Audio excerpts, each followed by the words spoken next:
Today we talk about how can you clean on your Truecaller app. We're going to figure out the solution on how you can do that with your app. So you just follow these ways, then it's going to work with you. So all you have to do, so you just go here, you go above your photo profile, click on it here. So then it's going to take you to this list. It's going to show for you like this here. So then all you have to do now, so you just go down, you keep going down here, you click here on inbox cleaner here, you just click on it, then it's going to take you to this list.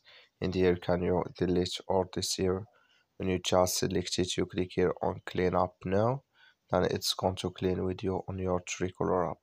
That's all you have to do. That's all. I wish you a great. Thank you for watching. Don't forget to support us by liking and subscribe.